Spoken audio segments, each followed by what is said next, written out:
If something followed you out of this story, don't speak its name. Mark this encounter. Let the circle hold you. Others will need the warning. Whisper what you've heard. Leave a comment or like. And come back before the mirror closes. The sky was wrong. I had felt it before I saw it. An unfamiliar weight in the air. A density to the light that made the world seem stretched at the edges. The colors were muted, the clouds too still, as if they had been painted onto the sky rather than drifting through it. Even the shadows fell at incorrect angles, bending around objects rather than extending from them. The villagers knew. They had always known.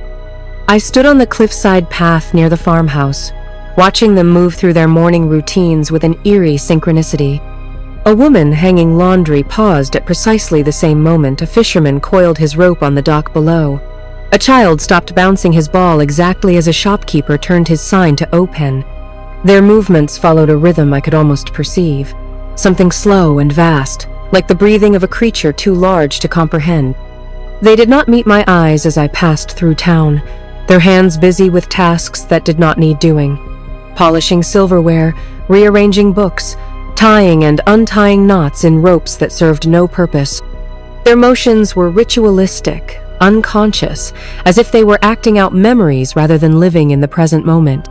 "Good morning," I said to the baker, whose hands mechanically kneaded dough though his oven remained cold. His gaze drifted in my direction without focusing. "The tide is high today," he replied, though the harbor below showed water at its lowest ebb.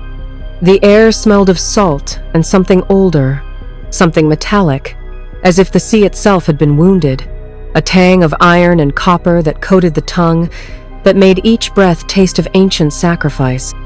And above it all, the moon loomed. It should not have been visible in daylight, yet there it hung, not full, but bright, brighter than it should have been, its light casting shadows that overlapped with those of the sun. It pulsed subtly, like a slow, beating heart. I had thought the tide was the only thing that breathed in this place. I had been wrong. The sky was watching. I could feel it, a consciousness pressing down from above, observing through the eye of the moon. Not the awareness of the cedars I had once been part of, not the ancient beings from Anan I had communed with, but something different. Something that existed outside the pattern I had glimpsed, yet seemed to hold that pattern within its grasp. My transformation had heightened my perceptions, allowing me to sense layers of reality others could not.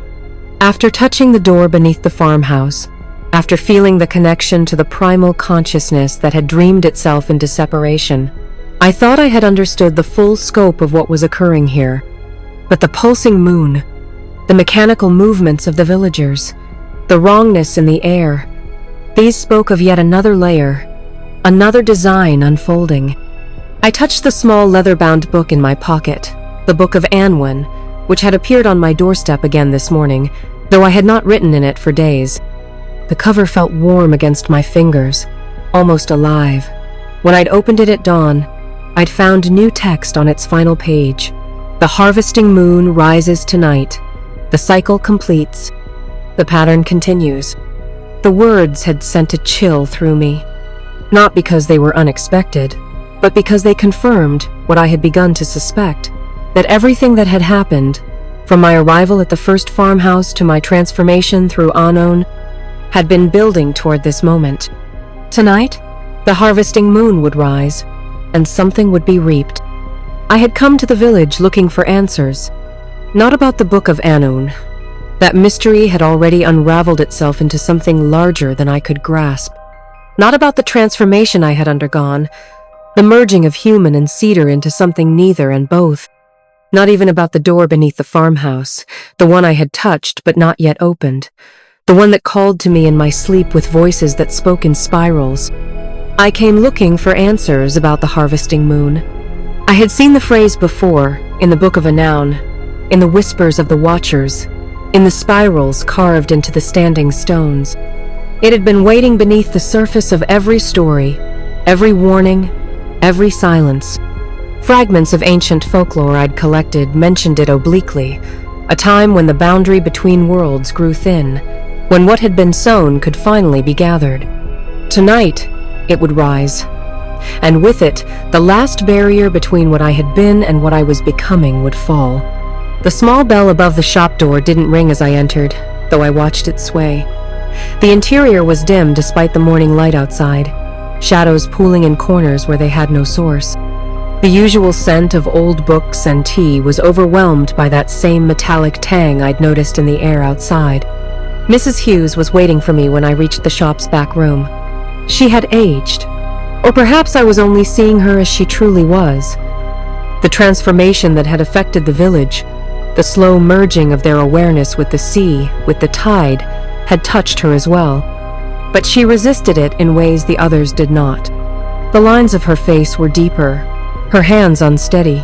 When she met my gaze, her eyes were dark and unfathomable. "You shouldn't be here," she said. Not a warning, but a statement of fact. "I never should have been anywhere," I replied. The words came unbidden, as if something else spoke through me. A smile flickered across her lips. "Perhaps not, but the pattern brought you here, and the pattern does not err." She stepped aside, allowing me in. The shop was different than before, emptier, though nothing had been removed.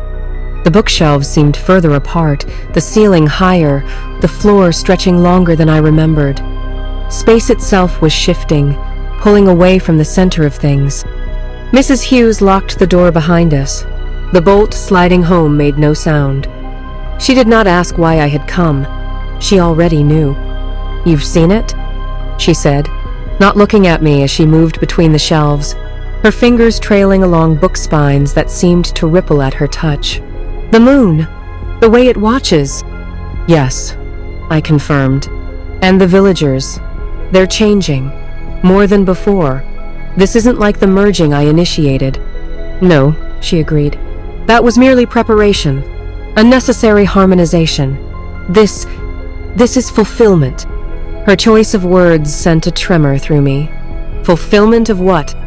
Mrs. Hughes paused, her hand resting on a particular volume bound in dark leather that seemed to absorb rather than reflect the dim light. "Tell me," she said instead of answered. "What do you think you've been doing here? From the moment you arrived at the first farmhouse? From the moment you found that first manuscript, met the faceless herald, heard the tide speak your name?" I considered the question carefully. I thought I was breaking a cycle, changing a pattern that had trapped others before me. Then I thought I was fulfilling a design, becoming a bridge between species, between realities. And now? Her eyes were intent on mine. Now I think I've been part of something much older, something that was always going to happen, regardless of my choices. She nodded, satisfied with my answer. That's closer to the truth, but still not all of it. She pulled the dark volume from the shelf. The harvesting moon is the final piece, the culmination. The harvesting moon is not a name, she said, leading me into the back room where the records were kept. It is a function. The room felt both larger and smaller than I remembered, the walls simultaneously too distant and pressing close. Books and scrolls were arranged, not by any human system of organization, but in spiraling patterns that made my eyes hurt if I tried to follow them. She pulled an old ledger from the shelf, the leather brittle in her hands. When she opened it, the pages seemed to hum, vibrating just beneath the threshold of sound. The sensation reminded me of the door beneath the farmhouse, of the way reality had thinned around it. The villagers believe they are the ones performing the ritual, she continued, flipping through pages covered in symbols. I could almost, but not quite, understand. But it is the other way around. The ritual performs them. She turned the book toward me. The page was covered in names. Some I recognized, Eliza Winters, Nathaniel Graves, Claire Reed. The ones who had come before me, who had followed this path and disappeared into it. Each name was accompanied by a date and a symbol that resembled a phase of the moon. At the bottom of the list was my own name. The ink was still wet, glistening in the strange light. Beside it was tonight's date, and a symbol that depicted the moon at its fullest, enclosed within a spiral. "This is the night the cycle completes," Mrs. Hughes said. "The night the final piece is placed." I exhaled slowly, pressing my fingertips against the parchment. The ink did not smudge. It had already been written, already been determined. I could feel destiny solidifying around me, possibilities narrowing to a single path. "And what happens when the piece is placed?" I asked. She met my gaze, unblinking. "Then the pattern moves forward. And if I refuse?" Her lips pressed into a thin line. "Then the pattern finds another, but it will continue. It always has." I thought of the faceless one in the tunnel beneath the farmhouse, of the way it had spoken not in warnings, but in inevitabilities, of the reflection of myself that had waited by the door, speaking of completion and return. I had believed I was changing the pattern, rewriting the bindings, merging what had been separate. But the spiral had always been turning. I had only been another step along its path. "Why me?" I asked, though I suspected the answer.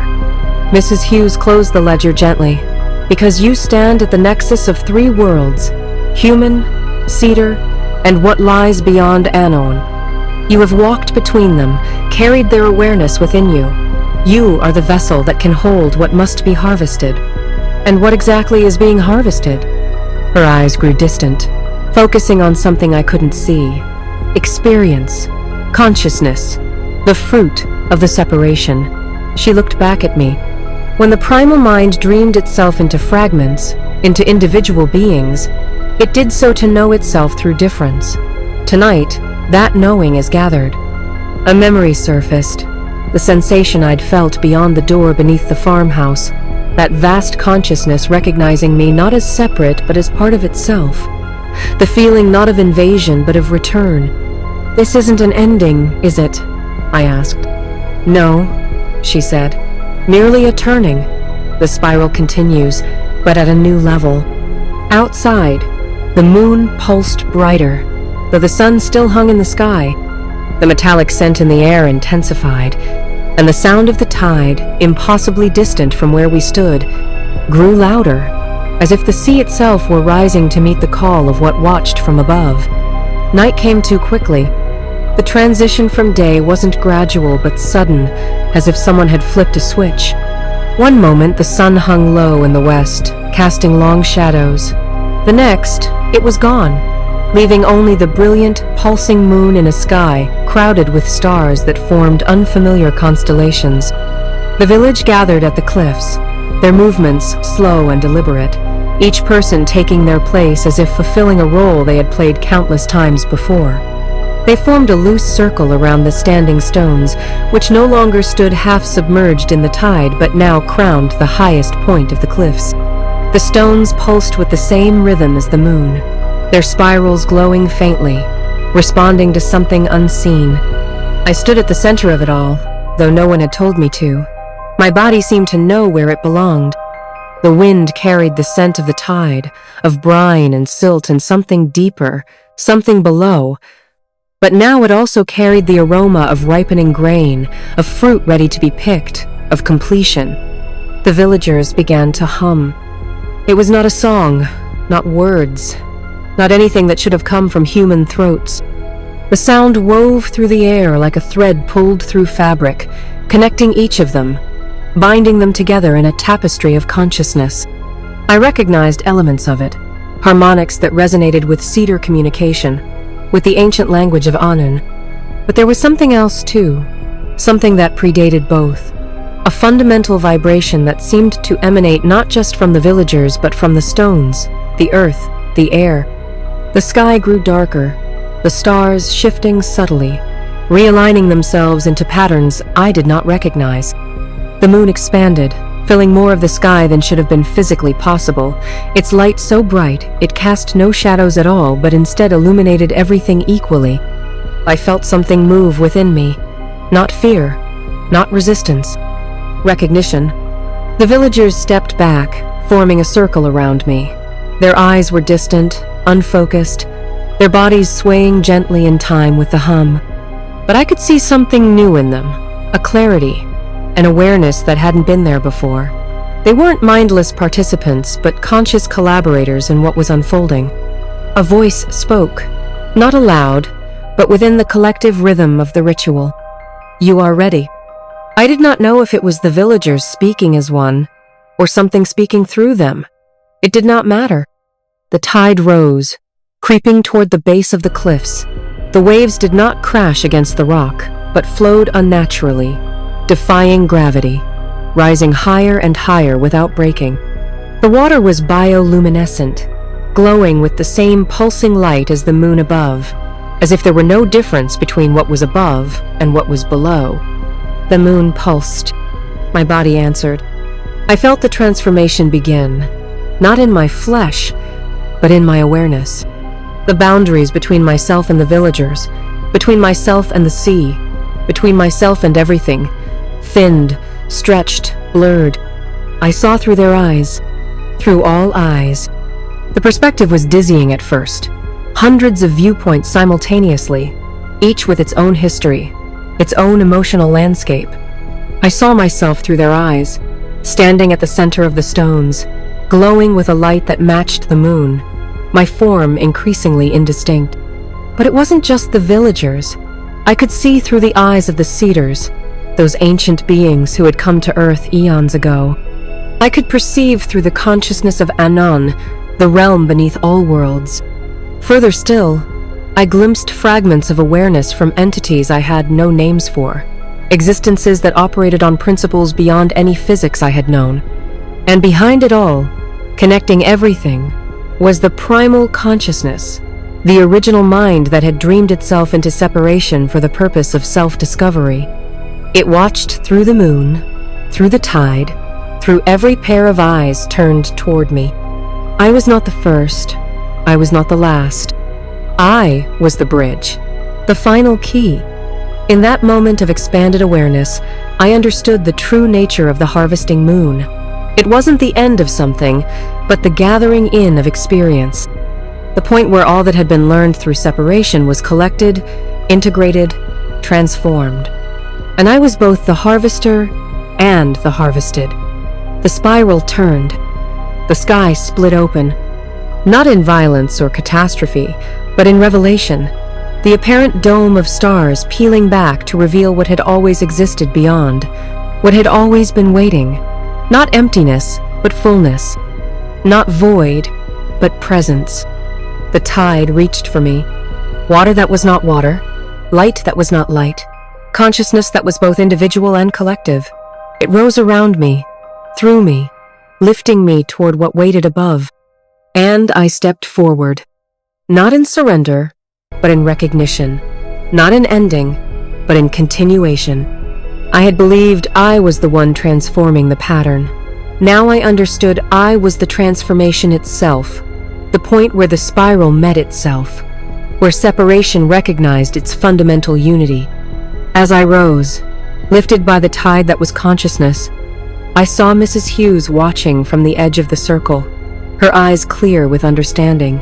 She nodded once, acknowledgement of a role well played. The villagers' hum grew louder, reaching a crescendo that vibrated the standing stones, the cliff face, reality itself.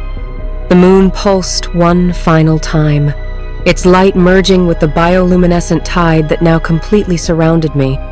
For a moment, I existed at the center of all things, human, cedar, Anon, and what lay beyond. All perspectives, all awarenesses, all times converged in a single point of integration.